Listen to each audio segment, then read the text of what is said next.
Kung nagsisimula na din mag-solids yung mga baby nyo ni, ito yung gamitin nyo panglinis, pamunas sa face, sa hands ni baby kapag kumakain para matanggal yung amoy ng kanyang kinakain. After ni Ori kumain mga mi, lalo na kapag medyo maamoy yung gulay na kinain niya like broccoli, ganun. Itong sa Vilon, yung gamit ko guys, cleansing water. Gusto ko siya kasi mabango siya mga mi, tapos tumatagal yung amoy niya sa skin, natatanggal niya yung mga amoy ng mga kinakain ni Ori. Mild pero mabango, so kapag nakalock siya, hindi mo siya mape-press, tapos i-unlock mo, ayan, mape-press na siya.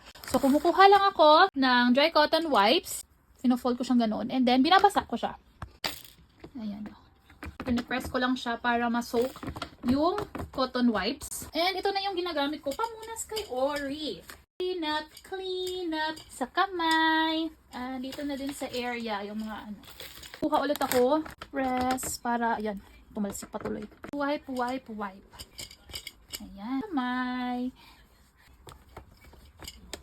Kaya kung nagsisimula na din mag-solids yung mga baby nyo ni, ito yung gamitin nyo.